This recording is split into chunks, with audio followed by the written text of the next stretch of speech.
All ages, ladies and gentlemen, Hey. children of all ages, welcome to the greatest show on earth.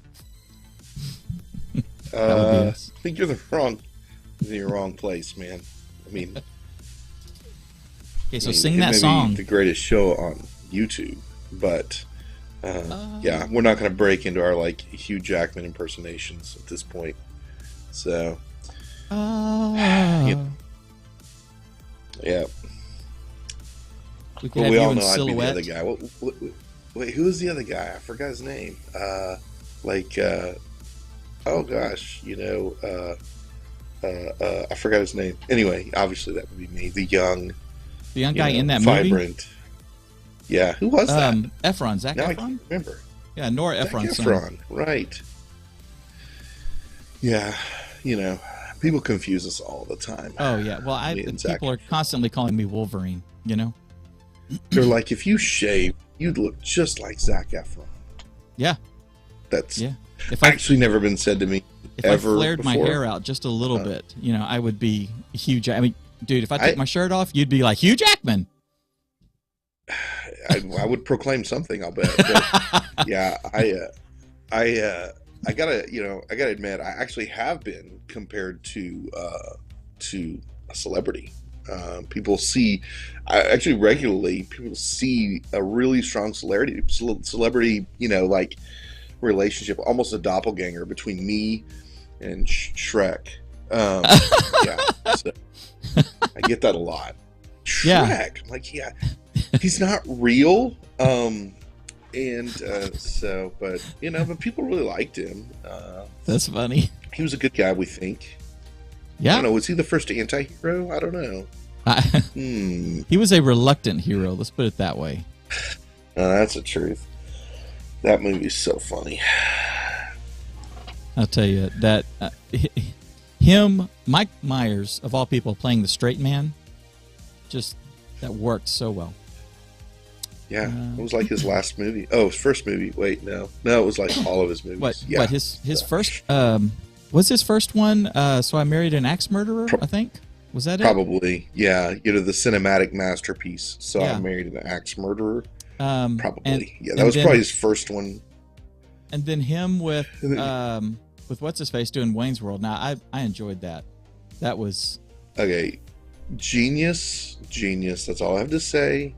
I've shown my children the Wayne's World, SNL skits because it's important for them to have a balanced historical view. yes. And so it really helps them understand the 90s a Totally. lot. A whole lot, yeah. So, yeah. But, yeah, I'm not sure if they've ever seen Bill and Ted's Excellent Adventure, though. I'm not sure they have ever seen that. That was a really good movie. I mean, and had George Carlin in it, as their wizard, their guide. I love how you just proclaimed Bill and Ted's Excellent Adventures as a really good movie. It was fun. Of course, I was 14 maybe when it came out. So As long as your maturity level was at 14, yeah, or remains there, which is possible. Well, I mean, let's face it. And I there got are movies we watch that we just remember them and they mean something to us. Well, and I got to watch George Carlin and see his humor without my parents yelling at me to turn that off because he was using one of the 7 words, so. Oh yeah. Well, he uses them. That's for sure. Hey Pete, how's it going, man? Welcome in. Glad you're here today. So. How to use video in ministry. I'm sharing this over. The power of video. I'm talking about the power of video. I mean, think about the movies we've watched, and like somebody should make like a series of shows. They could call it the movies that shaped us. I don't know. Yeah, something like that. Something like that. Yeah, something like they should do that. That would be really interesting. Yeah. Actually, my favorite thing that I've seen about those kind of things that I think is better than the movies that made us is actually the thing that I can't remember people's names today for some reason. I'm Dave. You've known me for a lifetime, it seems. Yeah, yeah, like celebrity names just escape me. I remember Shrek at least, but Yes. um, it's the guy who plays Olaf in Frozen. Right. Uh, That uh, Gad, Josh Gad. Josh Gad. Josh Gad, yeah, Mhm. Josh Gad. He did that show, that YouTube show he did during COVID called Yes. United Reunited Apart, I think is what it's called. And Yes. man, that's actually that's the most fun things that they've done on like movies, Yes. where they get the cast together and they interview them and stuff. Man, that one he did on Back to the Future is I one of the loved best that. things I've watched on Oh, YouTube, It was other so than good. one of our shows, of course. That was I'm sure. that was so good. Yeah, we should get Josh Gad on our show. Just be like, hi, Yeah, Josh. We're yeah, going to talk to you about media in the church. Yes. And see, I don't, probably not his thing. Probably like not his circle. He probably doesn't do a lot of work with that. But he's funny, and We could so, try to get Nate Bargatze. He's okay with letting people know that he's a Christian. His Joe Rogan interview was really good.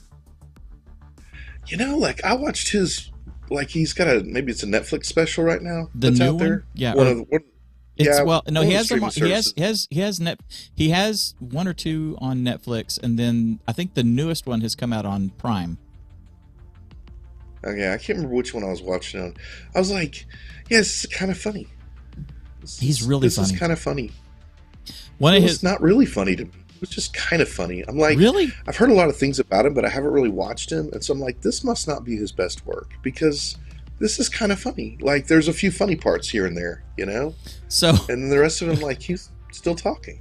so It comes down to style a lot of the time, one of his bits that just rolls me, and it was in a preview, and I watched the whole thing, and it was so funny. He goes to he was at the gym, and had been working out and was kind of sweaty and all that, and he didn't have time to take a shower.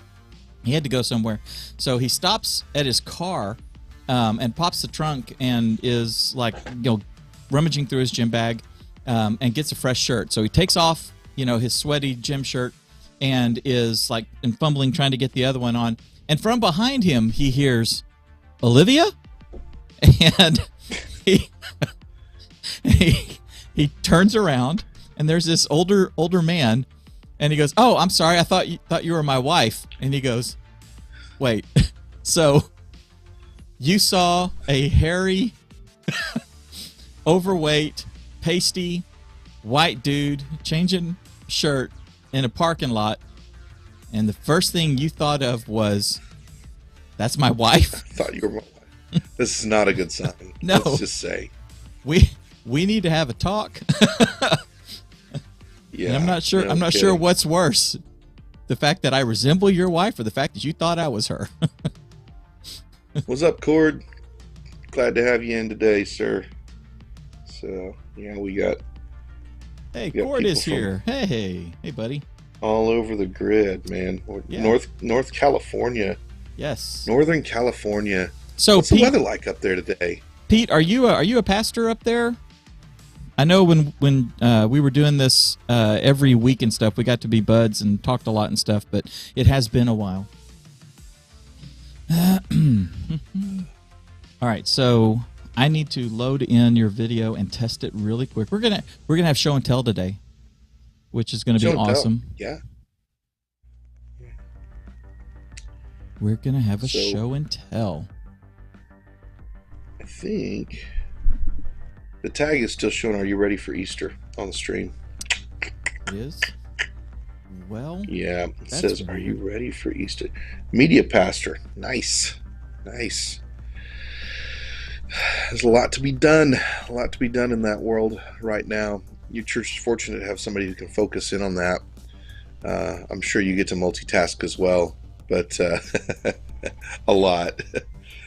But that's how ministry is. There's like the stuff that we do because it's there, and the stuff we do because it's what our church needs. Yeah. Sunny and calm. Yeah, we're in between storms too. We actually, it's nice right now. We're supposed to get like big storms this afternoon in Texas. Like in North Texas, we're supposed to get slammed with some nasty weather today. Hoping it holds off because I got some stuff. I got an appointment late in the afternoon don't really want to have to drive in like hail or anything, you know. So, but my parents yeah, are bringing a trailer up, and I have to unload some furniture that is coming out of my grandmother's house. So I'm really is it a hoping covered that trailer? It is. Yeah, it's one of those U-Hauls. That's good. But I've got a secretary in there that I need to at least pull into the garage, a box spring, and I don't know, there may be a painting or two, but I think those aren't in the trailer.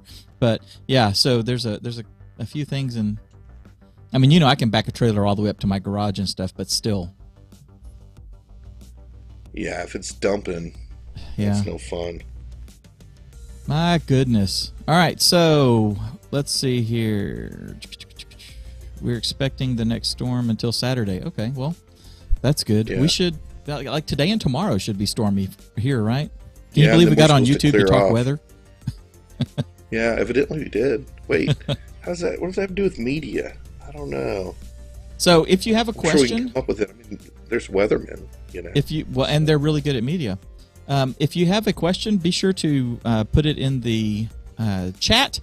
Lead it with like a question mark or a couple of question marks. That way we can kind of scroll through and pick out the questions over the comments, because we definitely want to get your questions. Yeah. And let me see. I'm trying to find this one thing, and we're going to test it really quick. We get to show. Curtis keeps saying that he's not an artist, and I'm not an artist. I'm a musician. You are a musician. That kind of artist. Yeah, you definitely. Yes, and you're a great musician. You can play many, many things. Well, I may not be a great musician, but I can play many things. So, you can play there's a fake big difference banjo. between the two. I can play a fake, but he's right here. Yeah. This is Minnie Pearl. I'd like to introduce you to Minnie Pearl. She's you can see she even has the price tag. Nice. And that's how it works when she's on stage. I mean, like, but it's fake. It's not a real banjo because you don't have that extra string, that little half string that goes up. Actually, it's got more strings than a banjo. Banjo only has 4, but it doesn't have. It's 3, and then the weird one with its own little tuner because it's a freaky instrument. But yeah, this is a banjitar. It's a nice little instrument. So it is fun to have, and it sounds Minnie good. Pearl, she enjoys getting out and playing every once in a while with us. So I had some other instruments that I was selling. I was like, if I sell these, I can take part of the money and buy a banjitar. At first I always thought that was like cheating, but then I was in New Orleans at a really nice restaurant, Mr. B's Bistro. Guys, I highly recommend, if you're in New Orleans, Mr. B's Bistro, place to go. Get the duck egg rolls. That'll change your life, and of course the barbecue shrimp, which is what they're known for. But I was there, and you're in New Orleans. It's really nice, white tablecloth place, and they've got this group, little trio walking around playing jazz music. And there's a guy, late 70s, who was the leader. He's singing, he's playing banjo, and I'm like, he's playing a banjitar. It's a 6-string. I'm like, hey, he's a legit musician in New Orleans, making his living. If he can do it, then I can do it too. I can play a banjitar and not feel like I'm pretending. So yeah. So anyway, it's a fun instrument. You get the sound without the skill. Yes, exactly. All right, let me test your video here real quick. How much? Hey, Tank Springs. It worked. Oh well, look at that. Hey. It worked. There's the way. Wow. I love it. That wasn't. It's actually a little creepy, but fun that way. So, yes.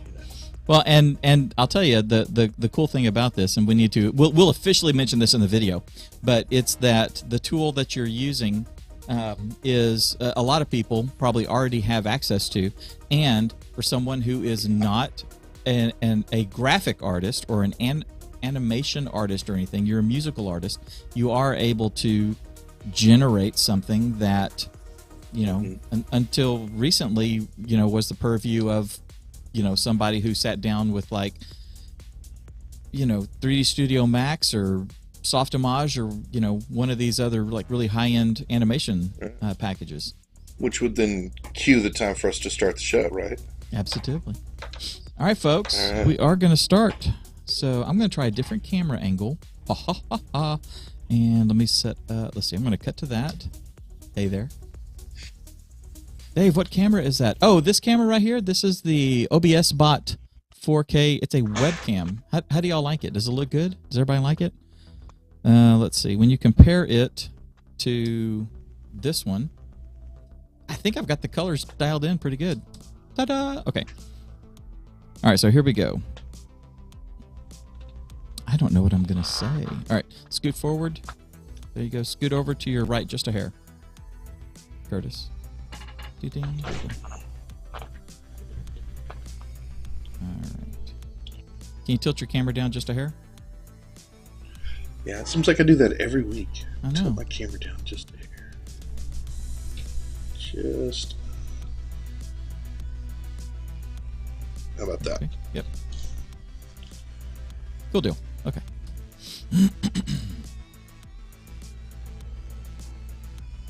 All right, folks, here we go.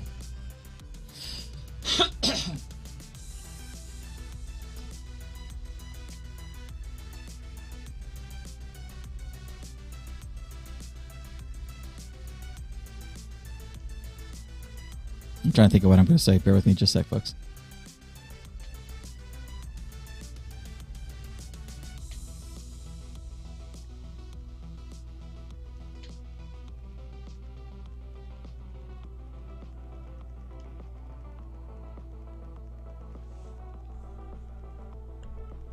You know, I realized last week that I said the Church Media Guys show, which is the previous incarnation of this show, instead of Church Media Creators show. So I'm going to try to say Church Media Creators. Church Media Creators, Church Media Creators, Church Media Creators. Okay, I've got it in my head. All right, so when we kick it off, let's start at the top of the discussion, and then when we move into the 1, 2, 3, and 4. Then I'll lead off with the first one, you go with the second one, and then we'll both kind of go crazy in the third and fourth ones, okay? Sounds good. All right.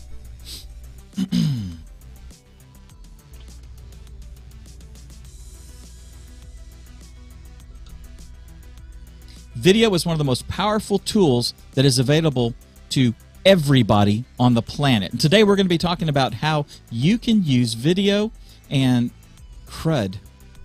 I wasn't going to say and. One more time.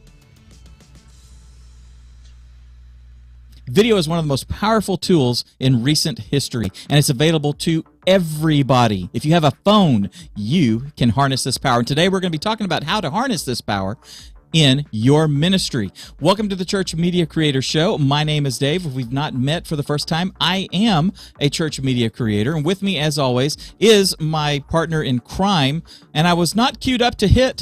There it is, my partner in crime, Curtis James. He is a media creator as well. Yes, I am, and that was a good cover on the cue. They never saw that you were going to miss that, and they never knew. You covered it really well. One of the important things. Thank you. Being a creator, if you tell people when you mess up, they're probably going to know. This is a good tip. This is outside the show.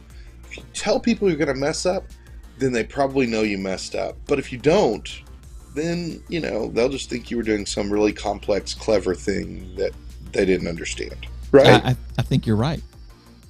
I think you're right. So there it is. So, Curtis, you and I have been using video. We've individually been using video for, decades.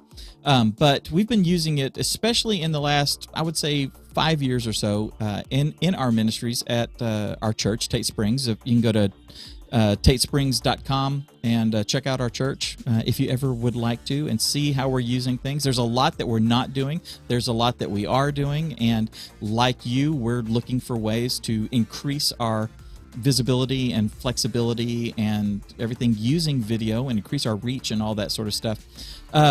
Curtis, I want to talk for a few minutes about why, because I do get asked that with people, especially people that have been in ministry for quite a while and dare I say have fallen into this is hard to say, fallen into complacency, I think, in some areas of their ministry, their approaches and things. You and I have both run into, well, we've never done it like this before, that kind of a mentality, or why, and when I say mentality, that mindset, I guess we could say. We've never done it like this before. Why should we use video? We're not trying to put on a show. We're trying to preach the word, things like that. How do you personally handle that when someone brings up that kind of an objection? Because we do see it, whether it's with a deacon body, an elder body, people in the church that maybe don't quite grasp what is going on and why we use it. How do you handle it? Well, it's interesting. I think we naturally, we kind of demonize things. I think it's just something we do in our culture, something we do naturally as human beings, where things we don't know, don't understand, we see some of the negative implications that can be caused by it, and we have a tendency to shy away from those things. Instead of, so for me, the best example I have comes from 27 years ago.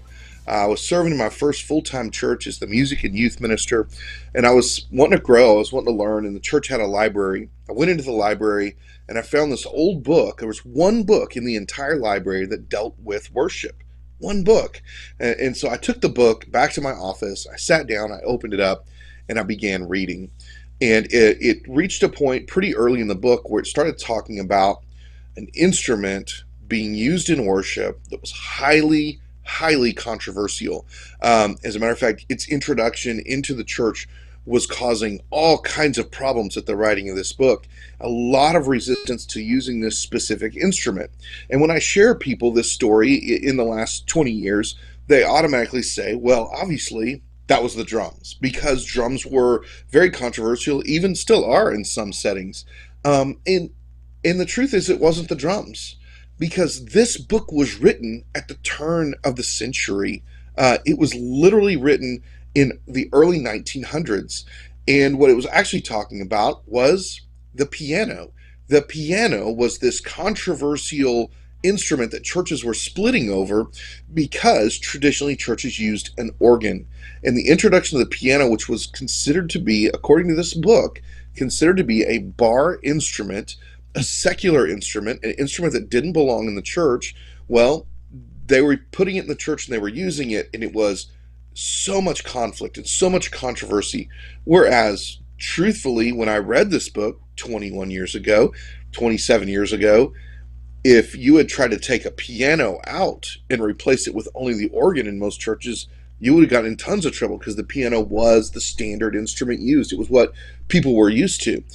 And so to think, oh, well, the piano, that's not a church instrument, that's a secular, worldly instrument, is to demonize something that simply does not have any qualities that can be demonized.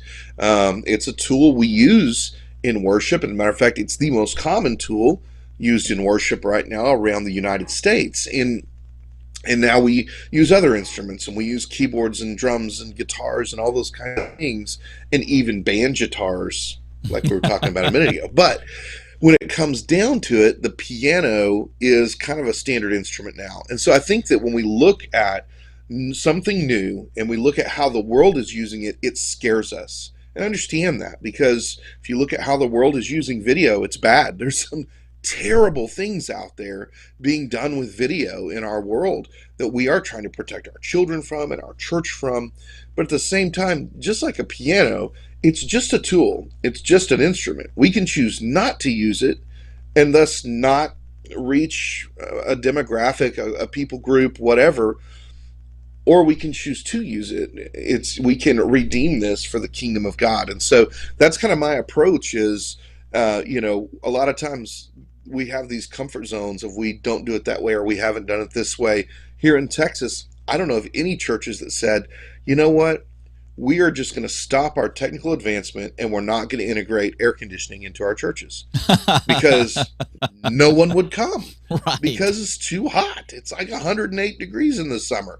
Right. And so the way we pick and choose which technology is good and bad, hey, air conditioners are being used in some terrible worldly places where awful things are going on. but we don't look at air conditioning and say, oh, air conditioning is intrinsically evil.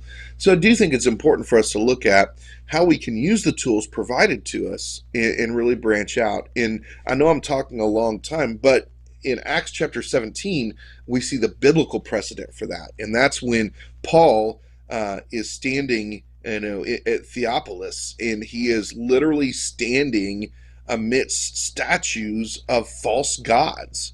And he uses them as the example, specifically the unknown God, saying, there's a God you don't know, and he's not like these other gods. He literally uses the tool of an idol that was made to defy God as a tool to demonstrate who God is and what he's capable of. So we need to, that's just one example. You could also take an example from Jesus at Caesarea Philippi, who talks about the gates of hell. And there was a place there where people sacrificed people, and it was called the gates of hell with the god of Pan there. All kinds of examples where in the that was Bible, flat out debauchery. God's people used, God used tools around him that were actually being used for the wrong things, and he still used them for good. And so I think we have to look at how can we redeem these things and use them. And some things we may say, hey, this is just not good. We can't use this. There's no practical way to do it.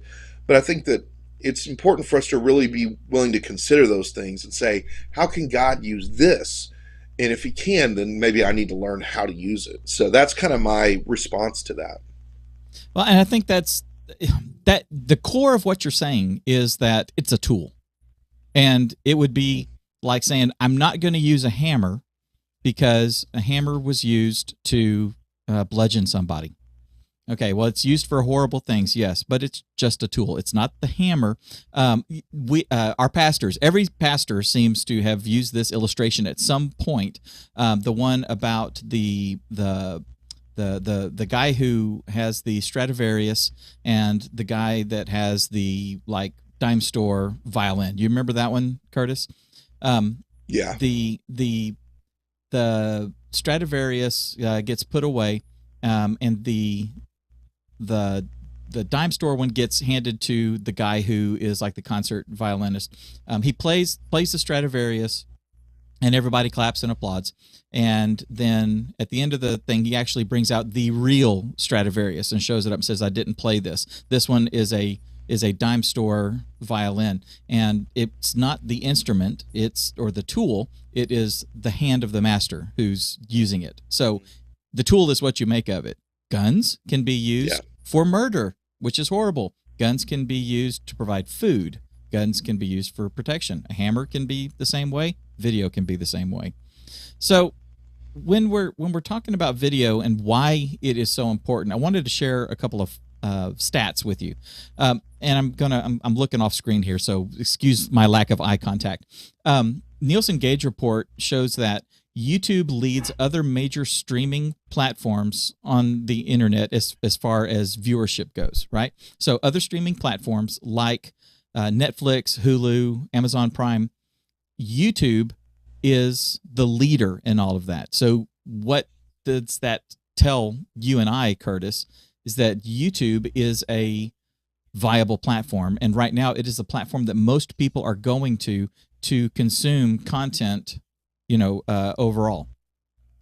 People, you and I both, are watching it on our big screens at home in the evenings.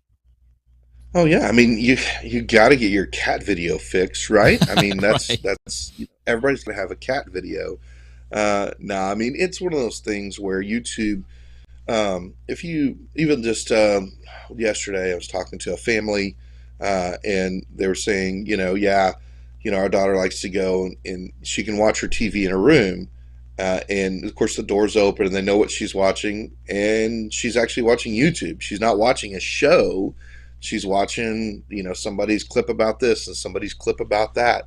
I was on YouTube last night looking up how to do something. And so it is the destination, even in the world of social media, in Instagram and TikTok, where we've got these shorts and stuff, which are all good things.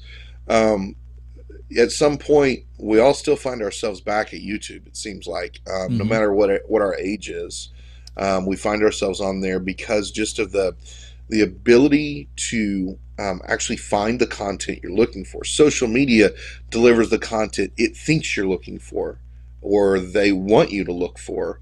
But YouTube, I mean, obviously, a YouTube search still is going to Sure. send you some of that kind of stuff. But when I pull up my YouTube homepage, it's got a list of videos that it's recommending for me that are consistent with what I've been watching. And a lot of times I'll click on one of those or two of those or five of those or whatever. Mm-hmm. And so it's destination as far as when you're really wanting to find something to watch that's more than just a few seconds long. It is where most people are still ending up, which is kind of amazing when you think about how old YouTube is, Right. that it's held up so well over the years. Well, and what I find interesting is that 25% of all mobile traffic, which is on the internet, right, is YouTube. That 25% of all mobile traffic. That means that we're watching YouTube. YouTube is providing something for us on our phones, more than a phone call, more than a text, more than work, more than checking email, more than playing an online video game, anything like that.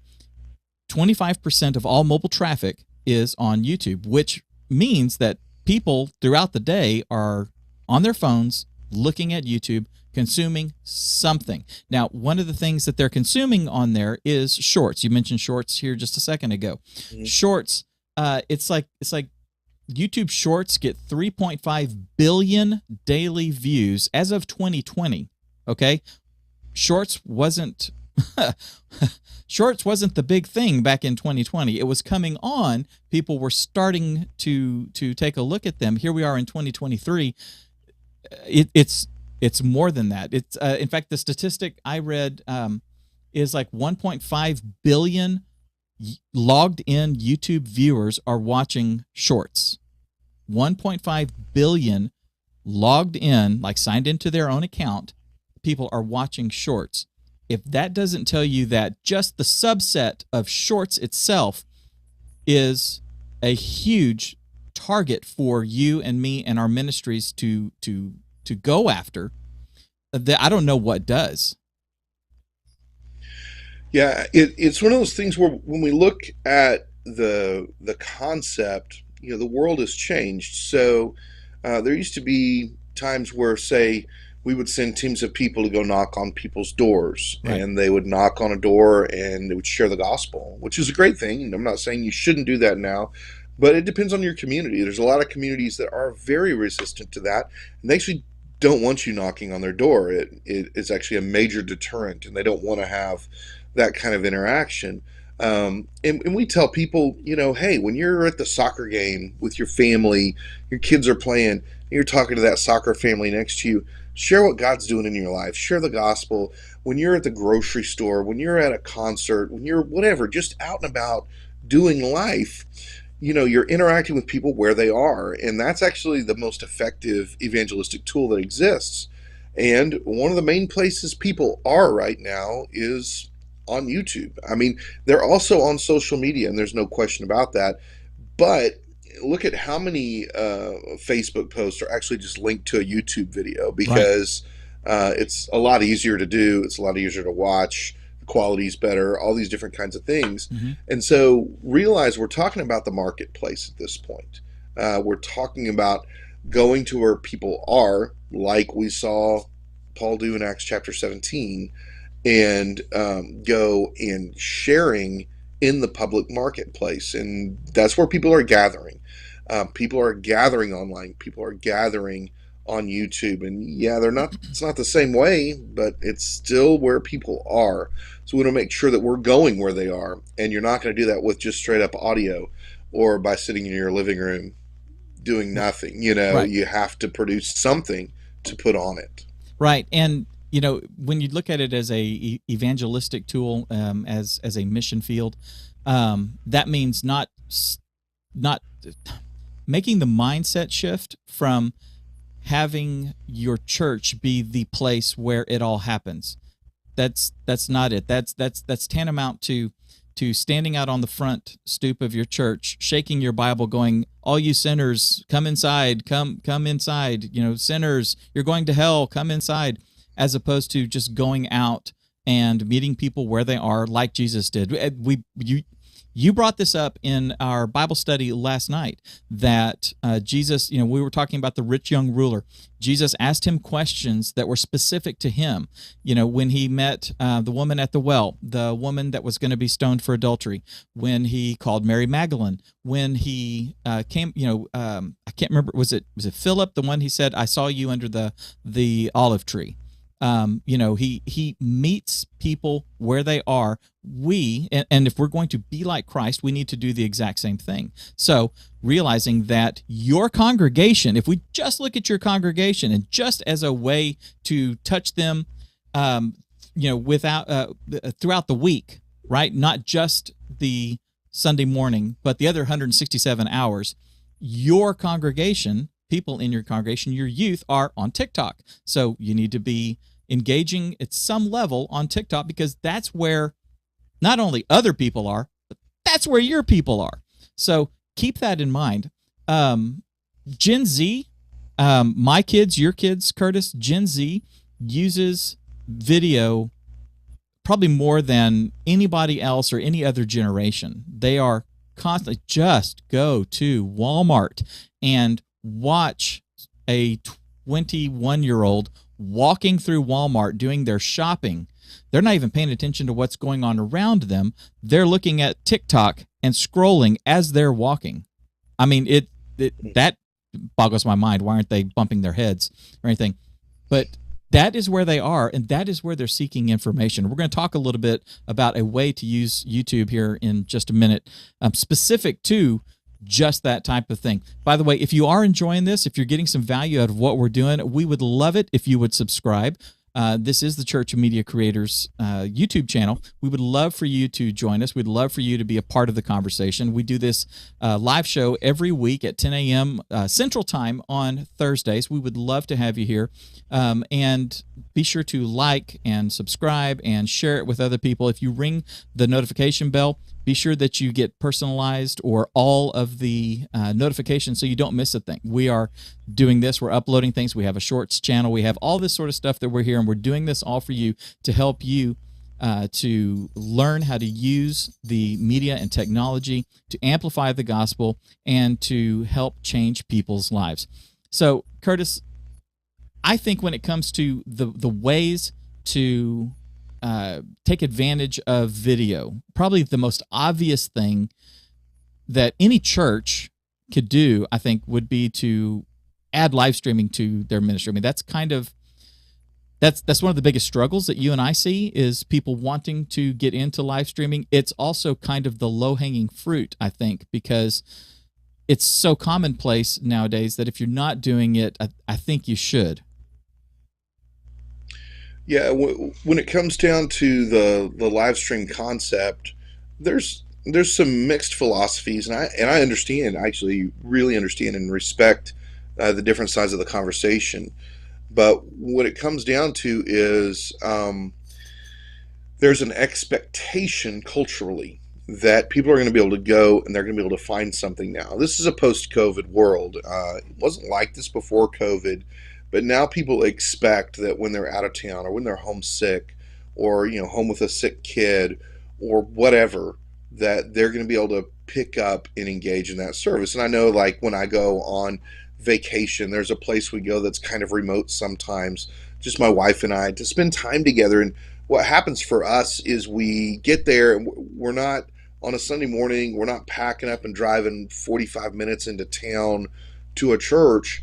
We do choose to pull up our service and engage in that way. Now, I don't believe that's a good way to do every week. So I do think there's a danger of any kind of broadcast related thing that tells people it's okay not to come to church. But what a live stream does is it puts things up at your normal church time, allows people to engage if they've got sick kids at home or if they're not well themselves, or they're out of town or whatever, something's going on that keeps them from making it to church that day. But then it also provides you with more, long out there things that you're going to be able to use to engage people. It gives you content to start with. And I think both of those things are actually really, really important. Right. The way I look at it is you're already doing this, right? So you're doing and we can get into the real world analogs, but one of the things that everybody is or a church is doing when you step back from the from the spiritual aspect of it, and you just look at it from a technical standpoint, you're doing a live event every single week, and you've got a keynote speaker, and you've got a little mini concert that happens beforehand. You've got all these things that are going on. So turning on a camera, if nothing else, just turning on a camera and capturing it is a great place to start. Actually working towards a more polished, a more on-purpose type of a production for it will give the viewer a much better experience. But you're creating this content already, capturing it so that you can repurpose it later is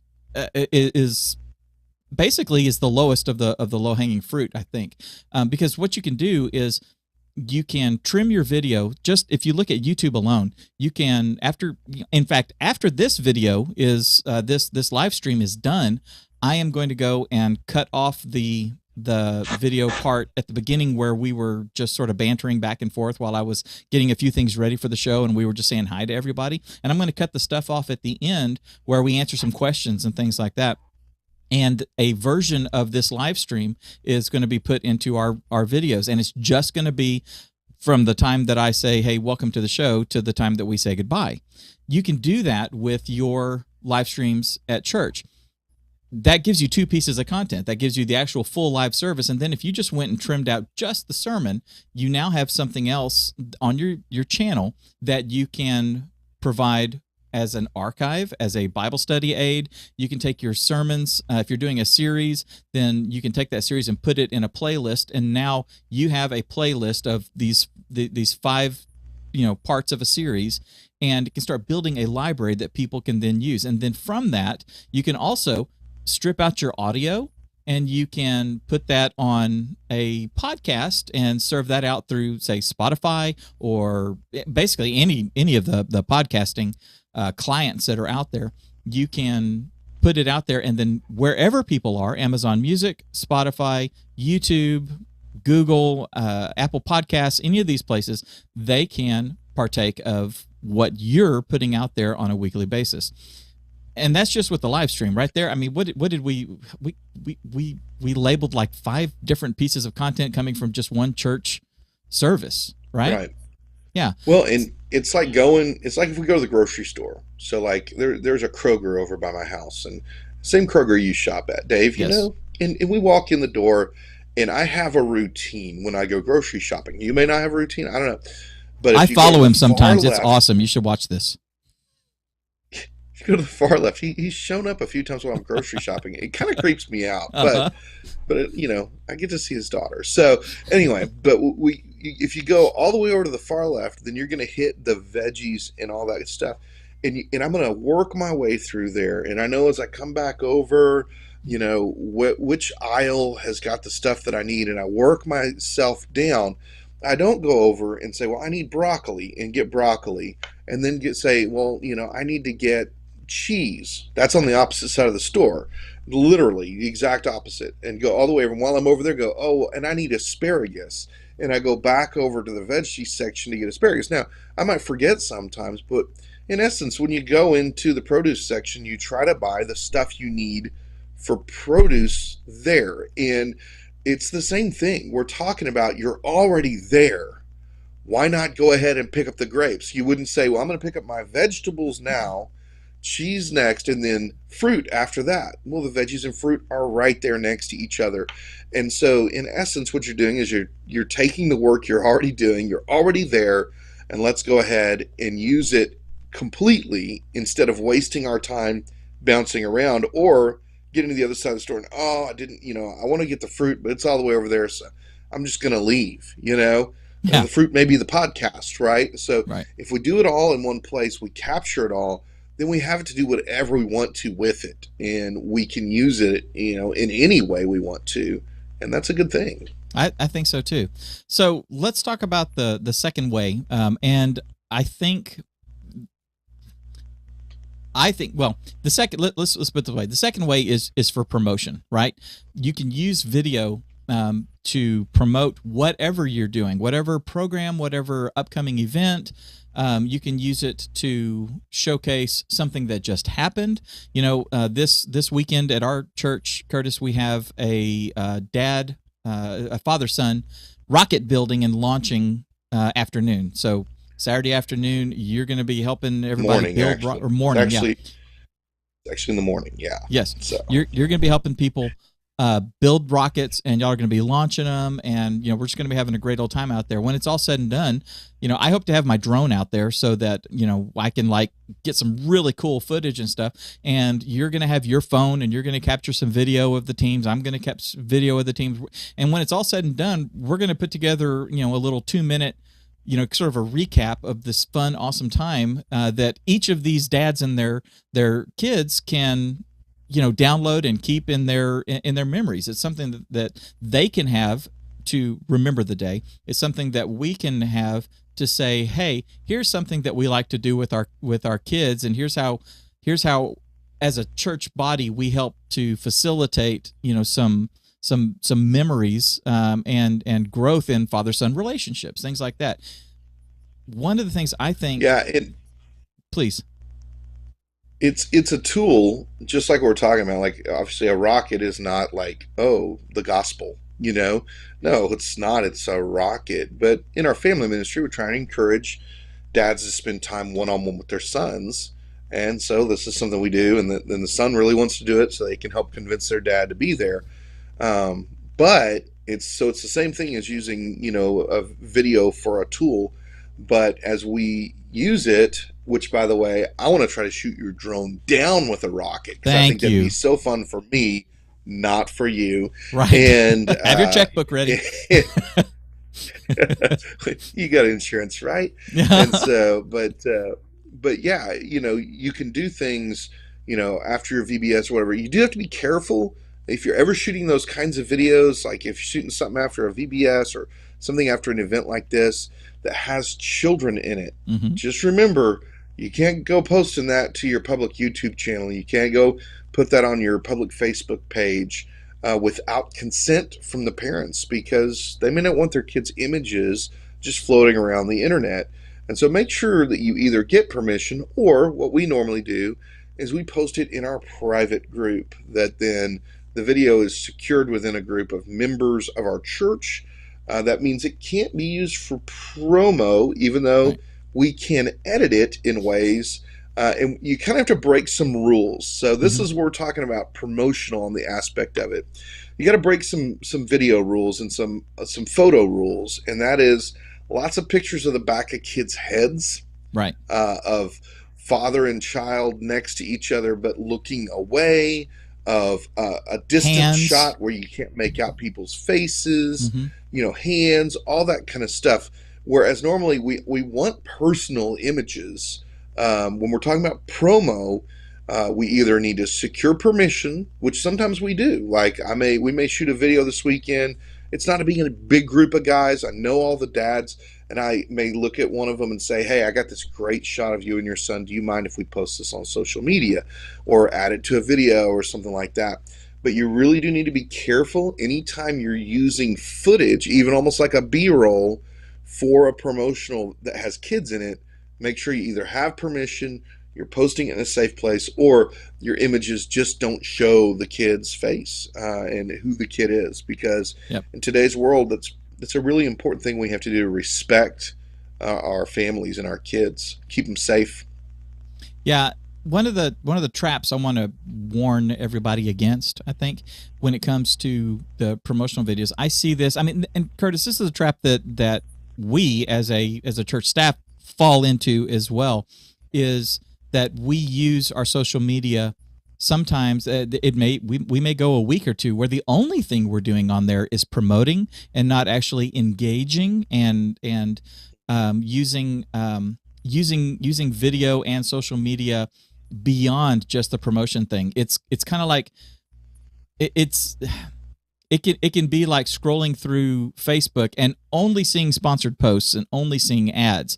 When you're putting content out there, when you're giving people videos, or something to read or something like that, you're actually asking them to stop doing what they're doing for a moment and consume whatever it is that you have to say. So the people that are watching this show right now live, Curtis and I, by putting it out there, by just simply hitting stream now and beginning a conversation, we are asking them to stop what you're doing, pay attention to us. So we want to make sure that we give them value and don't just. I could start off every single video that I do by saying, hey, go to easylivestreaming.com and get your free guide on beginning to live stream, or join the Church Media Hacks group, or go to churchtrainingacademy.com and become a member of our membership website. I could just sell, right off the bat and just promote.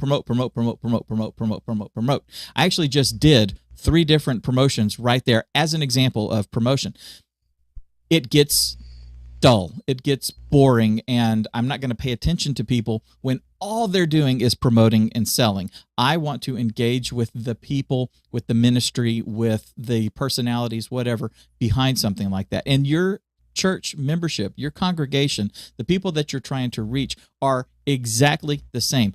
Curtis, we have to realize that just because you go to church does not mean that the other parts of society and the other societal norms and culture and all that sort of stuff are not a part of you. You and I are consumers, just like everybody else. The people that sit in the pews are consumers, just like everybody else. The same rules for how to have a engaging and thoughtful and attractive social media feed, Instagram channel, YouTube channel are the same for a church, a ministry, as they are for Nike or Netflix or anybody else, right? Yeah, and occasionally, I think a good thing to do, and I try to do this, and I don't do this enough. I actually was thinking about this just over the last few weeks, is to just, go live, whether it's through social media or YouTube or wherever. And if you're a leader, if you're a pastor, a minister, go live with a word of truth. It's not unusual. I think I made a social media post yesterday morning. It wasn't video. It was just an image. It was just a passage of scripture. It was one I read yesterday morning in my own personal daily devotional time. And it just spoke to me, specifically where I was yesterday at that exact moment. There was some stuff going on in my family that I just read it, and it brought peace to me and brought direction and purpose. And so it's good to just pop on every once in a while and just say, hey, I just read this, and here's what I think, here's what it's saying to me. This is what God's using in my life, because it shows that you're practicing what you preach. Right. We're telling people, hey, you need to read your Bible. You need to read your Bible like every day. You need to pray. You need to be in the Word. And yeah, on a Sunday morning, they can figure out that you're in the Word, but you have the opportunity, and this is something I even had in my notes for this show today. You have the opportunity to not just be in the marketplace. You have the opportunity to be in their home. And there's a big difference here. There's a powerful thing that happens when someone invites us into their home. This is where I was talking about. We talked about evangelism, the going around and knocking on doors, and how in certain communities that is really rejected. People don't want you knocking on their doors. Yeah. It's different when someone says, I'd love you to come by my house. Or when you say, hey, would you mind if I came by and sat down and talked with you? When you're invited into someone's home, then there's an acceptance of what you're saying. There's an openness. And we have to realize that whether this is a good or bad thing, because it can be a terrible thing, we invite things into our homes through our screens every day. And a lot of things we can invite into our homes can be very destructive and dangerous. But again, video is a tool. And so what happens when I just go live, or I just post a video of me talking about scripture for a couple of minutes, or about what, God's doing in my life, or about what God's done in the life of some of our people in our church. And that video, then someone pulls that up on their phone, they're in their car, they're at their house, they're inviting me in, and they're open to what I have to say. And it's not me promoting anything. I guess actually it is. I'm promoting Jesus, and I'm Right. promoting the Word of God. I'm amplifying that in my own life, and I'm using the video to, as we talk about here, amplify the gospel Right. in a way that someone else can hear it in their own home and invite it in, instead of me pushing my way in. And that's the difference between when I do a promotional item and when I do something that's more ministry based. But I combine the two. So, for instance, when we come to our fall semester and we're starting out some new parent Bible studies, I'm going to make a short video that says, here's what I think is so great about this book. Here are the truths it provides. Now I want you to come, because we can really dive into these things together, Mm-hmm. instead of just having a 30-second conversation about it. So I do think that there's a lot of, sometimes something's just promotion, sometimes something's just edification, but a lot of times it can be both. And I Right. think it's probably most important when it's both. Right. I think so too. And what you're doing is you're providing value to the person that is watching this. You're giving them a valid reason to stop and pay attention to you. Now, folks, I want to share another valid reason to stop and pay attention to what Curtis is doing. Curtis, you have started, and this is really cool. This is thinking outside the box, and I commend you for it, because you and I always talk. You say, you're going to have to help, with the thumbnails, Curtis, and you're like, I'm not a graphic artist, but then you turn out something like this, so I can't really tell if you're a graphic artist or not. I want to show you. Do you want to set this up really quick, or do you want me to just go with it? Yeah. Well, so we were, my staff meetings our family staff meetings are quite fun. A lot of the time, matter of fact, we spent one of them shooting off rockets a few weeks ago, because we wanted to make sure we knew where things would land. This is what we do in family ministry. That's why right. it's better. So anyway, but we were sitting talking about, we had a mother-daughter event coming, or father-daughter event coming up for Christmas, where it was a gingerbread house building contest, because I figure the daughters want to build a gingerbread house and the dads want to win. And so, good way to motivate both sides. And so we were trying to figure out how to promote it, and we decided to get this inflatable gingerbread man that would sit in the foyer entry area. And I named him Steve because, I don't know, I liked it. And so we began to joke about Steve and everything. And then I thought, man, I wish we could use Steve in a promotion for this. And as I brought it up, my youth minister said, oh man, there's this one guy in our church that does like the gingerbread man voice from Shrek so well. And I'm like, we got to figure out how to do this. It's like a Shrek theme today. Anyway, but we have to figure out how to do it. And so this is what I came up with. And so if you want to roll that beautiful bean footage. Okay. Hey, Tate Springs families! I'm Steve, your gingerbread man friend. And I'm Enrique. Enrique, I can't find my house. I've looked all over, but it's just gone. I know. Did you look where you last remember seeing it? Well, that was the first place I looked. I'm afraid someone ate my house. It did. Okay, was that Thomas C. Riley or whatever his name is that was with you doing that? I'll spare you. I'll spare y'all the rest of the cheesiness. But the point that we're making with this is that someone who's not an artist animated this and has a unique piece of content to put out and use to promote, and it caught people's surprise. I would say, wouldn't you? Oh well, I mean, it John actually C. became Riley, a not thing Thomas. Sorry. in our church. Yeah, it became a thing where people were like coming around and asking me who did the gingerbread, and who was the penguin, and then they would ask about it. At one point, there was talk of actually having Steve and Enrique do our church announcement video because they had become That so would be popular. awesome. And Steve and Enrique will be back next year for Christmas. They might even show up in like a summer promo, because what do you do in the off season if you're a gingerbread man and a penguin? And we don't really know why they're friends, but I just loved the idea. And this is truth. We ordered the gingerbread man, the inflatable gingerbread man. You inflated it, and you realize there's like a little penguin with him. We don't know why there's a penguin with him. Doesn't really make any sense, but there's a penguin, so we named him Enrique. And yeah, and so we voiced it and everything, but I am not an animator. I cannot draw a stick figure that you wouldn't chuckle at. I'm terrible at it. I can't do graphic design. I just don't have the eye for it. But Adobe has all kinds of stuff out there, and I have the creative suite thing, right? And so it comes with all kinds of random stuff. And a lot of times we're like, well, I just use Photoshop and Premiere and After Effects or something, or Illustrator or whatever. Right. We just use the big ones. But there is a program called Character Animator that they have, and it's part of your package if you have the creative suite. And so what that means is you can download that, and you can download puppets for free from places, or you can buy them from places. It comes preloaded with some, and it tracks your eyes from your camera. It tracks your eyes and mouth movements and body movements. And so you can move around, you can talk, and it's gonna track the audio to move the mouth. So you can import audio.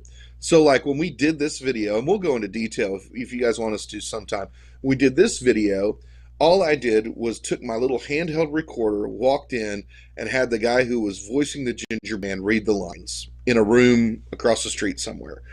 And then I came back and I read the lines for Enrique, because I'm Enrique, of course. And I had them in two different audio files. They're actually two entirely different rendered puppets that are totally independent video files from one another.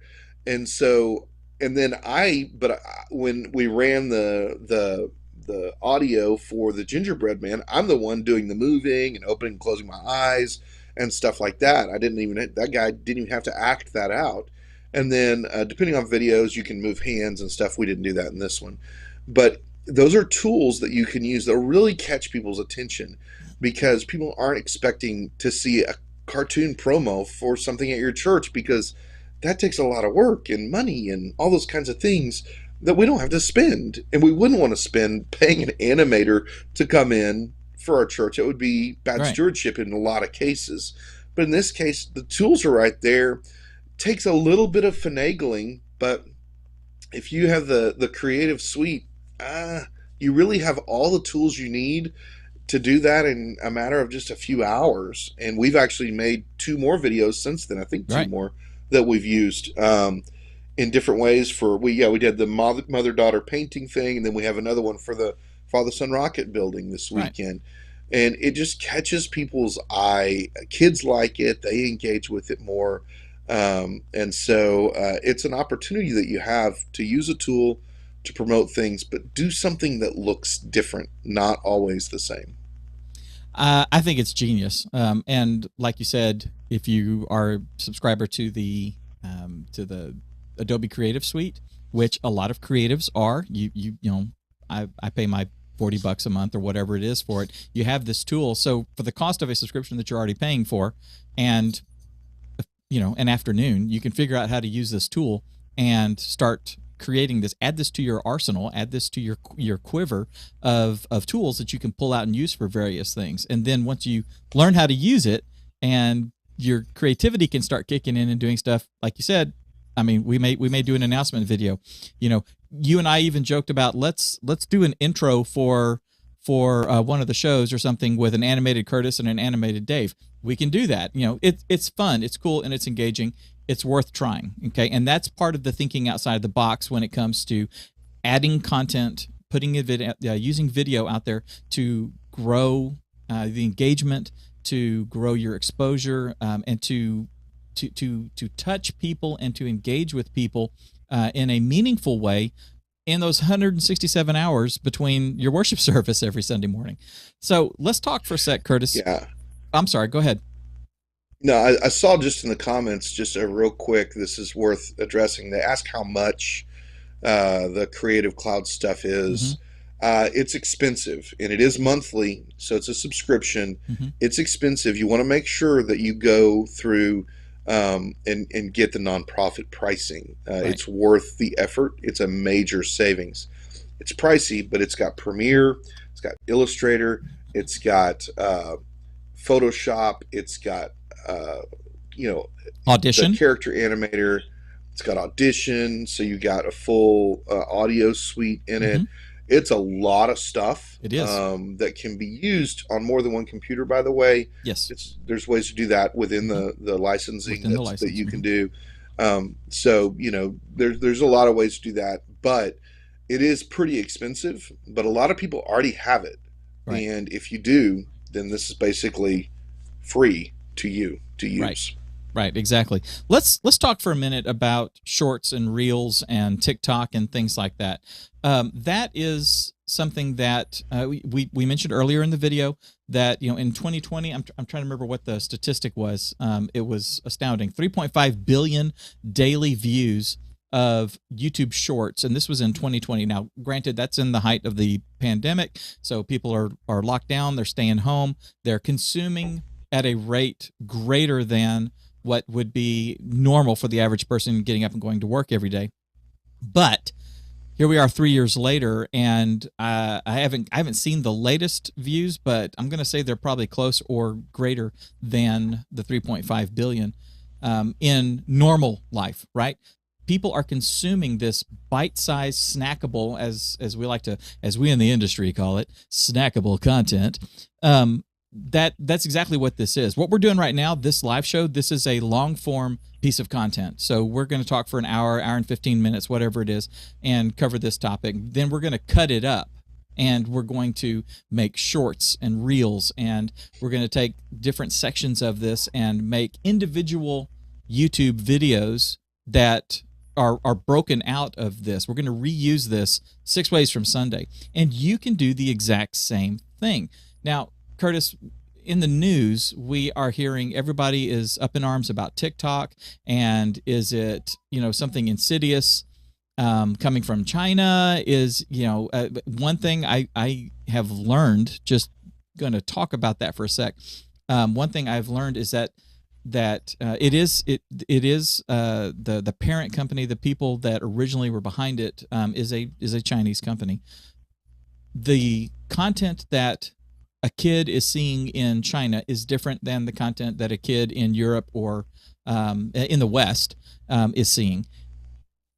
So it can be used for nefarious purposes. It can also, just like any algorithm, can be used to serve you more of what you are seeing. So we need to keep that in mind. If you're looking at booty shaking all day long, that's what it's going to serve you. Okay, if you're finding it and and liking it and watching and consuming it and stuff, it's going to give you that. It's going to give you what you are consuming. Okay, so we need to keep that in mind. That's why it's important as parents that we are checking in on our kids, looking at their phones, seeing what they're looking at, and doing things like that.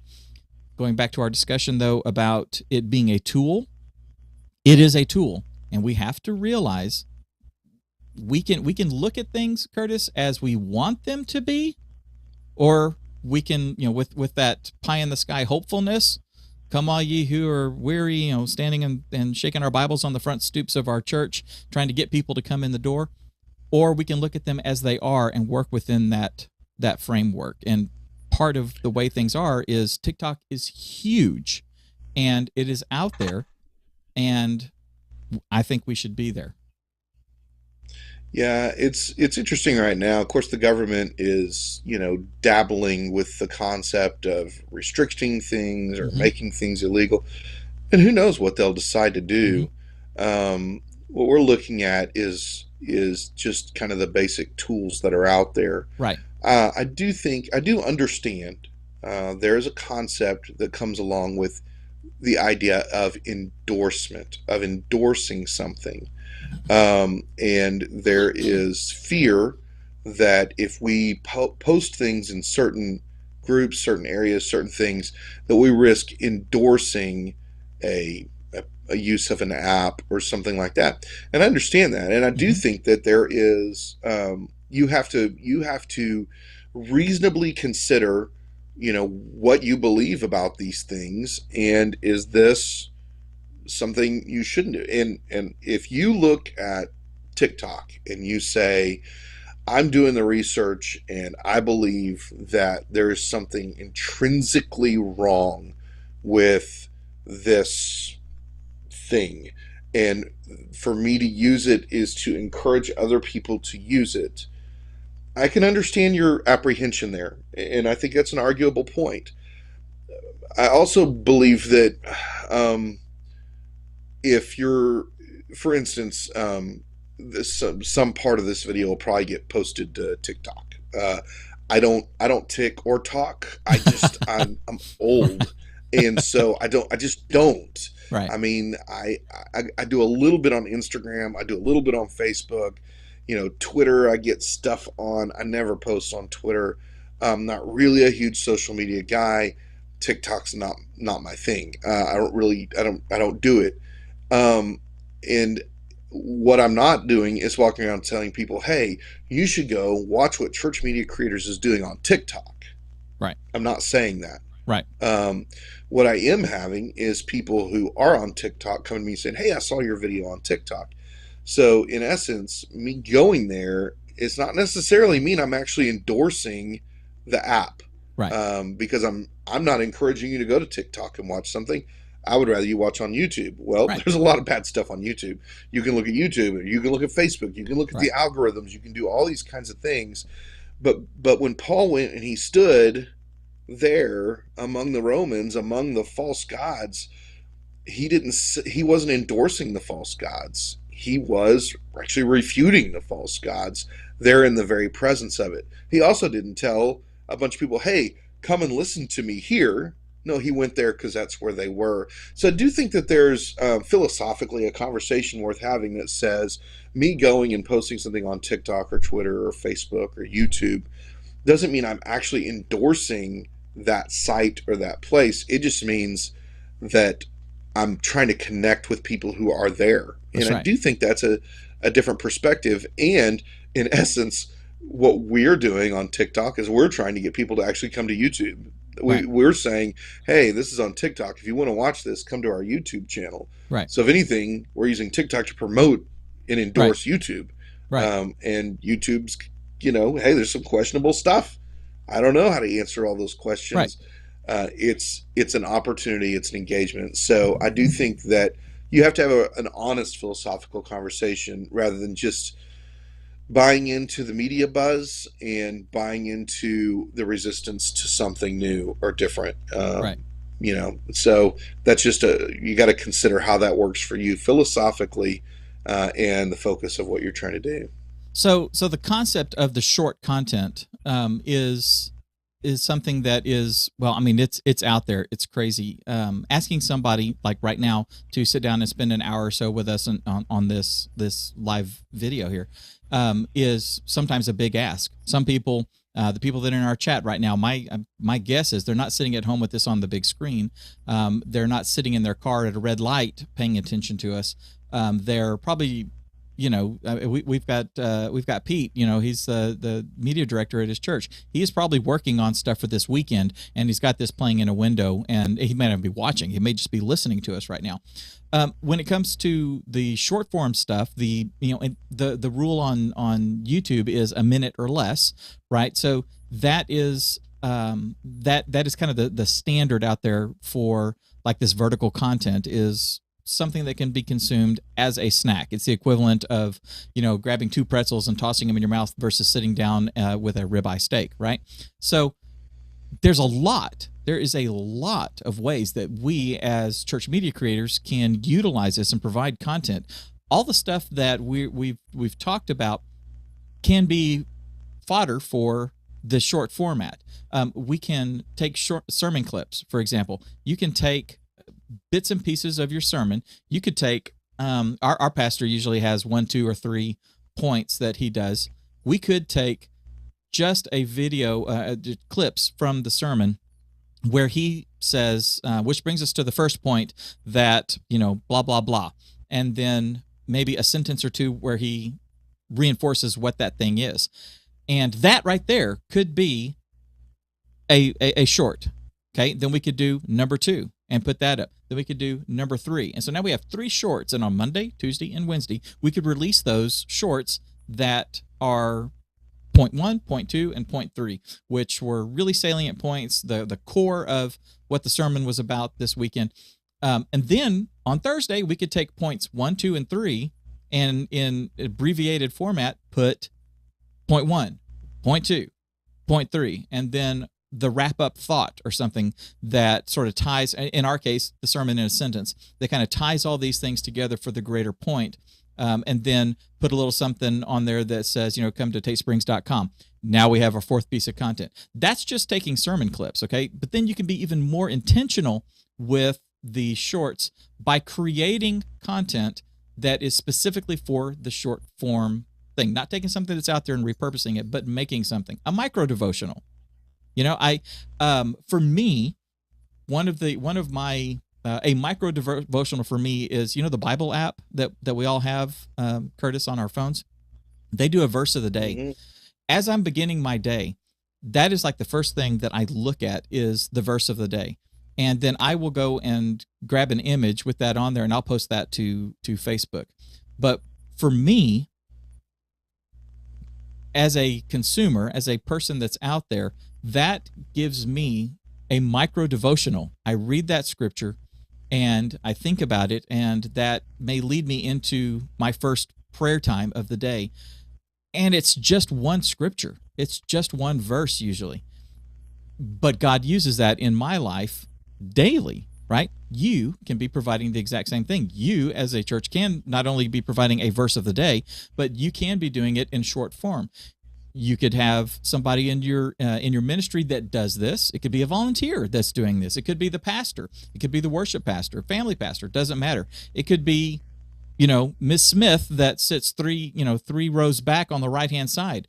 She may be the one to do it. It doesn't matter. Your church can be putting that out and providing value, and providing that as our kids, as us as individuals are just scrolling through the shorts, or scrolling through Instagram, scrolling through Facebook Watch, scrolling through TikTok, whatever, we could be providing value there. There's also, like you were talking, you do these lives every now and then where you just kind of go live and you just think about, you say something, you talk about a concept or whatever, walking down the hall or sitting at your desk or whatever.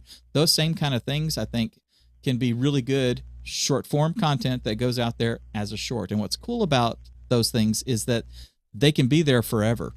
And because, say, YouTube, it's specifically YouTube, indexes like all the stuff that we say.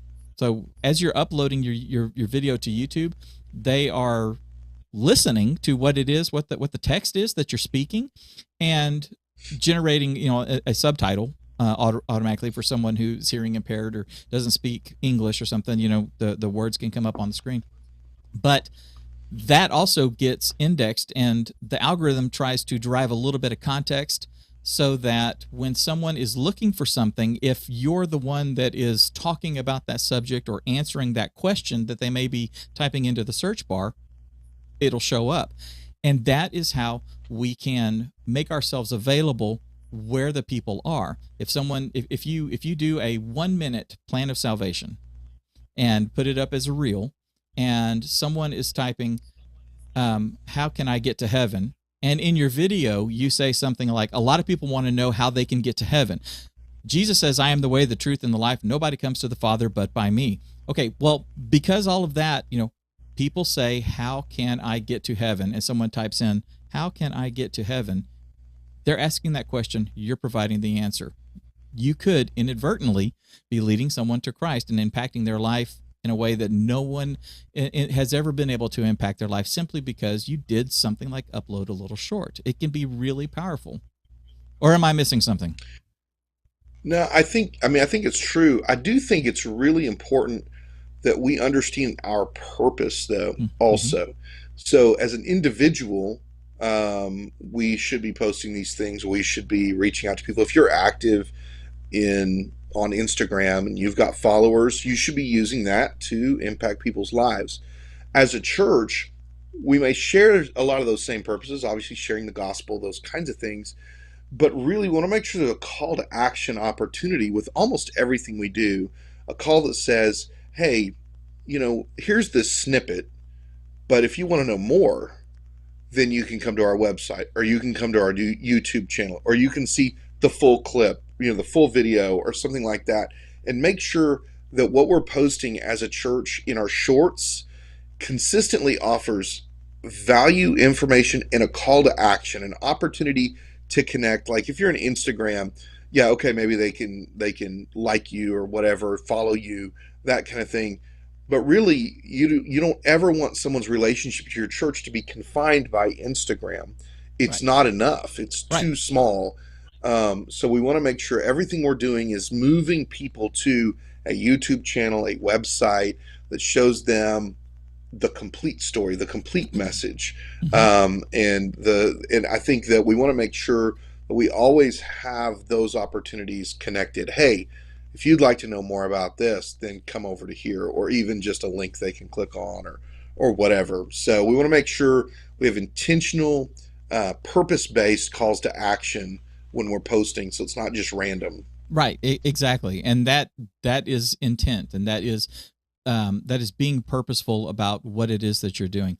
And there's some tools that can help you do this sort of stuff. I'm actually going to be reviewing some. I'm working actually with two companies that help generate reels and shorts and things like that. That one of them, if you've seen any of the shorts on our channel, they're like all of them are being used by one piece of software that makes the creation of these things easy for me, someone who runs a television network and does all of this. Would make it easier for you, Curtis, who runs a family ministry and other aspects of church life and a busy pastor. And we understand that what we're asking you to do is work, right? We know that. We know that you're busy. We know that you're making hospital visits. And we cater to the small and medium-sized church, right? We do have people that go to a church of or staff a church of 10,000. We do have viewers that staff a church of 2,000. We have viewers that staff a church of 20. That's the way it is out there, and we know that you are split a whole bunch of different directions. So not only do we want to say and we don't want you to feel bad because you're not doing these sort of things. We're not doing some of these things. Us as church media creators, for our channel, we're not even doing some of the things that we know that we need to do. As a church staff, we know that we're not making the absolute best because we go a whole bunch of different directions, and that's okay. That's just the way life is, right? We're wanting to show you what's out there. We're wanting to show you what you can be doing. We want to show you, and we'll go deeper in other episodes and other videos and other shorts and things like that, showing you how to do these things even easier, like the character animator thing. I can't animate. I'm not an animator. I don't have time to sit down and learn all the software and say, I'm not Lucasfilm. I'm not Industrial Light and Magic. I can't do stuff like that. Well, Curtis just showed you how that you probably already have the software at your fingertips, and that you can do it in a couple hours in the afternoon. Spend a little time learning how to do it. And now it's like, okay, well, why don't I do an animation for this? Do an animation for that.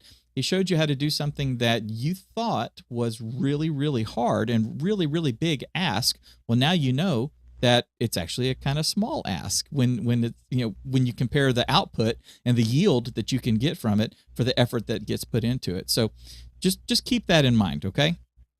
Yep. The last thing, the fourth thing on our list is videos on demand, which, when we talk about now, it used to be, we would always say a YouTube video. We're going to do a YouTube video on that. Well, there's a whole lot, as you can see, a whole lot of different types of video content that are out there. There's live streams, there's shorts, there's reels, there's stories, there's video on demand. And that's what we're calling the videos that get uploaded. So you sit down, and you may sit down with a script, you may sit down with a thought or something, and you turn on your camera and you shoot it, and then you edit it, and then you put the graphics in, and you do an animated title, and it's polished and produced, and then you upload it, and then hopefully it goes viral, whatever that means nowadays.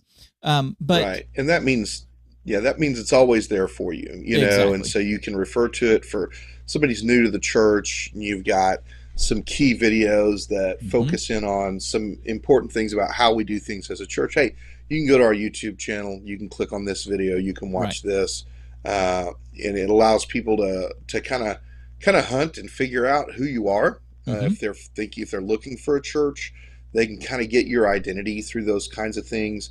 But the nice thing about it is, it means you do the work, and then that's not just it. Like, I think about preaching a sermon. You go and you preach a sermon on a Sunday morning, and then you spend all the time, you baby that thing, you really spend time developing ideas, then you preach it, and then it's done. I mean, you might be able to revisit that if in 5, 6, 7 years, you might be able to come back and there may be something in that message you use, but it's just kind of done. But when we can capture that, then it becomes a resource instead of just an event. And when we have a resource, it's something that we can continue to use and that can continue to be used without a lot of effort from us, even as people go and check those things out. So having those things available is important. Just make sure it's in a form where people can find it, yes, and find what they're looking for. Exactly. And to extend that, we've been talking this whole time about how people are using YouTube specifically, social media in general. They're using it to ask questions, to have conversations, to find answers, especially now. Gen Z, Curtis, this one, we always think each generation, has troubles. I mean, we're Gen Xers, and it's like, oh, that, the world's going to come crashing down because, Gen Xers, are running around listening to punk music and all this kind of stuff. We all have things that were going on generationally with us right now. One of the biggest things that we see as parents, I mean, we even see this in our own families, is that our kids are dealing with, en masse, they're dealing with depression, they're dealing with anxiety, they're dealing with body image issues, things. There's a lot of confusion and a lot of questioning that's going on with our kids. And where they're going for answers is TikTok and YouTube and Instagram, because they are a digital generation like never before. And it's important for us as church media creators, as ministers, as people that God has called to reach people. It's important for us to be providing the answers to the questions that are being answered. And that takes purpose. Okay. That takes intent. That takes, it may be that you a pastor or a worship pastor or a media creator, whoever's doing the creative at your church, it may be that you start taking one day a month, and this is the day I'm going to sit down and record 5 YouTube videos, and here's the questions that I'm going to answer. And you may not even know what questions are being asked, okay? But you can find them. You can find what people are searching for by going to the YouTube search bar and typing in things like, will I go to hell if? What does the Bible say about? And you will start seeing that actual question being asked. What does the Bible say about divorce? What does the Bible say about homosexuality? What does God hate gay people? I mean, things like that, things that people are asking, questions that people are asking, assumptions that people have that are completely wrong in some cases. They are searching for the answers to those questions. Someone is going to answer that question for them. You need to understand that. I cannot be any more clear. Someone is going to answer the question that is being asked. Is it you? Is it biblical?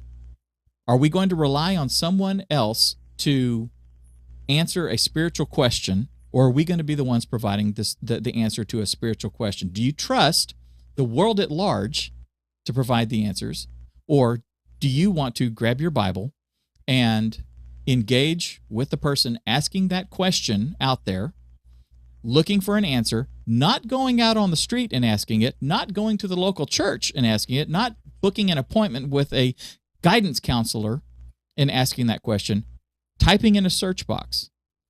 Are you going to be the one that's answering that question? And I would encourage you to do that. There's enough of us out there that are ready to answer a question when asked at dinner or whatever. We're ready to have these conversations. Identify some of those people in your church, in your sphere of influence. Identify some of those people and see if they would be willing to help you provide the answers. That is what we talk about. That is what we mean when we talk about it being a mission field. It is a mission field out there. It's a different kind of mission field, but there are lives, there are hearts that are searching, and we can be the ones that provide the answer. And by providing the answer, we can hopefully get them started down a path that will bring them into a further and deeper relationship with Christ. Curtis, we have to remember that in a couple of videos back, we were talking about how your calling is not necessarily the calling of the person sitting next to you, right? That we have different callings. You know, you're called to minister to families. I'm called to show people how to use technology to amplify the gospel, right? We have two separate callings. There's overlap in our callings in some cases, but you know, we're all tasked with certain things. Our job is to bring the loaves and fishes. Our job is to not feed the 5,000. Our job is to bring the loaves and fishes and present them as best we can, and then let God take care of the rest. So you're not necessarily going to lead somebody to Christ in a YouTube video. You can share Christ in a YouTube video and maybe get that spark going, trusting that the Holy Spirit is going to bring someone to help harvest that down the road. So just some food for thought. Am I missing anything? No, I mean, that's just it. It's a tool. It's a tool we want to use. It is an incomplete tool because it lacks personal connection. That's right. And so what we want to do is always encourage that. And we just want to take the opportunity to use the tool to help people see who God is, let them see the gospel, and then hopefully direct them toward an actual connection with people who can sit down with them, share the gospel with them, and walk them through it. But at the same time, there are a lot of people who have heard the truth, they get reminded of it, and they say, you know what, that's something I need to take care of. And they just will sit right there and do their business with God and commit their lives to Him. So you never know if you're going to be the sower, the harvester. You don't know what you are, and it doesn't matter. We just want to share the gospel with people and the truth, encouragement that God brings in our lives. And video is a tool we can do that with. And video is a very effective tool that we can do that with. If you've been enjoying this and getting some value out of it, then you may enjoy taking a look at this other video that maybe goes a little bit deeper. Be blessed, take care, and go out there and use the skills and the things that we're talking about here and use it to help change somebody's life.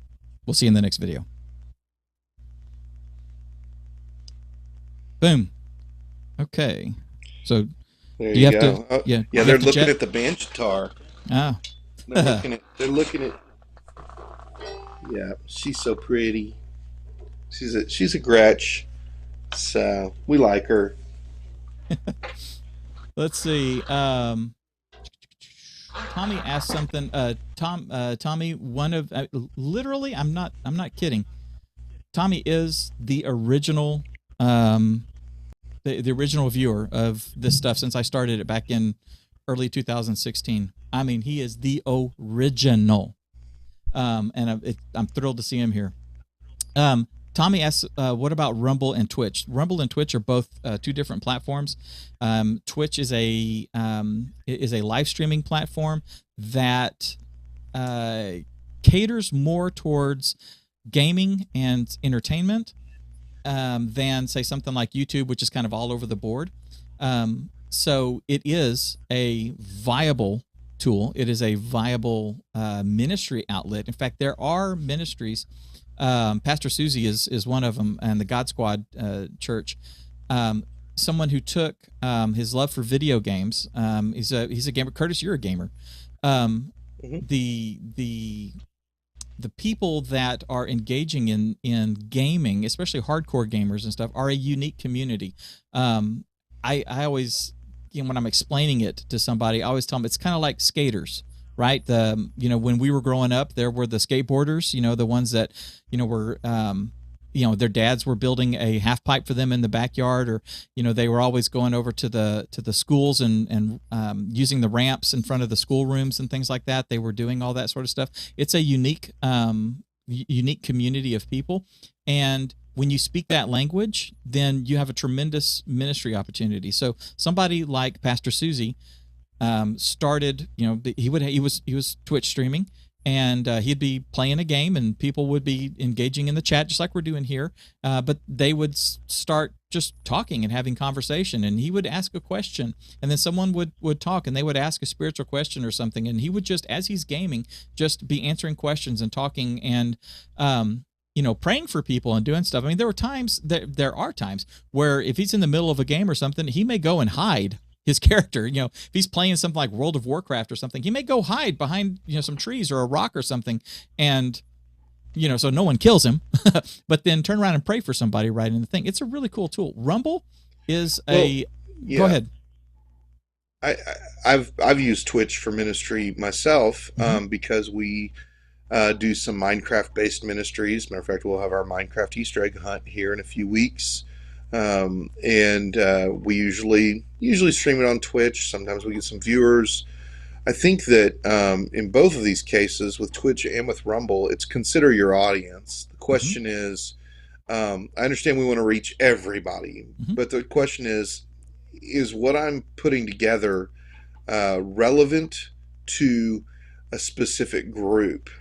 Because Rumble and Twitch are both really marketing toward very specific groups. Twitch is very specifically toward gamers, and so you have to ask the question, is what I'm producing really going to connect with a gamer? Is there a reason it's going to connect on a more gaming focused platform, whereas I'm posting it to a general media social media platform? It's going to have a broader range. Rumble's the same thing. It's going to have a specific audience, and with both of them, you're just dealing with a whole lot less viewers than you're getting from the big social media platforms and YouTube.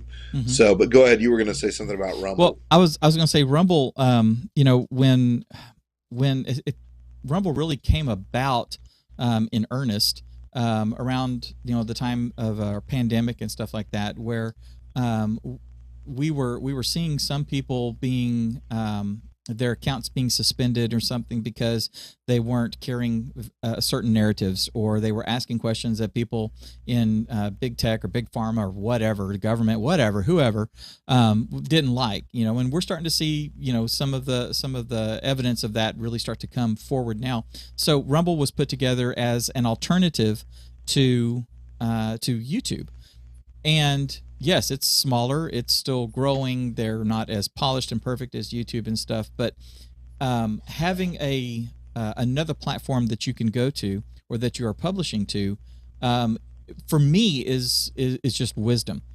It's like, we don't know what the future holds. Okay, we don't know what is going to happen with the church. I mean, we know in a big sense. We know that our persecution is going to be increased. We're seeing persecution in other countries on a grand scale. And over here, we're seeing a little bit of persecution. We're not seeing big, huge, heavy persecution, but we know it's coming. So there's going to be times when we're silenced. We have seen in the recent past, where churches were being forced to close their doors, where pastors in some of our neighboring countries were being arrested for gathering with believers. Curtis, you remember, we were being told not to sing. Not to sing, not to have praise and worship. Why? Because we weren't being told not to sing. We were being warned that they feared singing could cause more spread of the virus, but no one was telling us not to sing.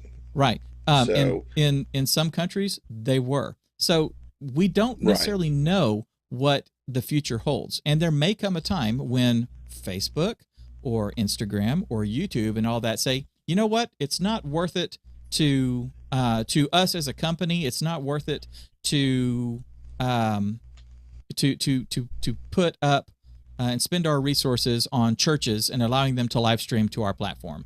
We don't get advertising dollars from it. It's a free service, and it's just not worth it for us to do that. It could be something as a business decision that stops us from being able to do it. It could be something really nefarious. We hate God. We hate you. We don't want to talk to you. You're worthless, and so we're going to get rid of you, and we're going to do everything we can to try to silence the gospel. It could be that nefarious. It could be completely innocuous. It's not a good business decision for us. We're going in a different direction. Whatever.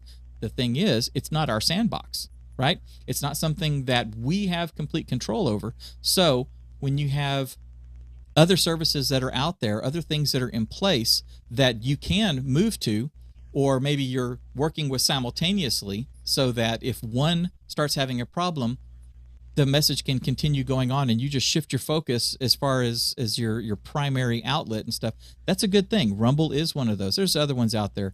There's Locals, which was purchased by Rumble. It's kind of an alternative to Facebook. Parler was. I don't even know if Parler's still around. You've got Trump's company, Truth Social and stuff. You've got these alternatives out there, this alternative social media economy that's out there. And so knowing that it's out there and having accounts and maybe even duplicating your content into those places, whether you're actively growing there or not, I think it's just a good thing. It's kind of like, wearing a belt and suspenders. What's the goal? To make sure my pants don't fall down. So I'm going to wear a belt and suspenders. If my suspenders snap, my belt will still keep my pants up. You know what I'm saying? Yeah, it comes down to availability of time, how much time you have to manage, multiple things also. Exactly. So exactly. Yeah. All right. Any other questions? Anything jump out at you? I'm about to have to slip away. Okay. So. All right. That's good. Hey, we appreciate you guys being here. We appreciate hanging out with y'all. We're going to go ahead and end the stream and be looking for new stuff coming from us in weeks to follow. Y'all take care. All right. Thanks, guys.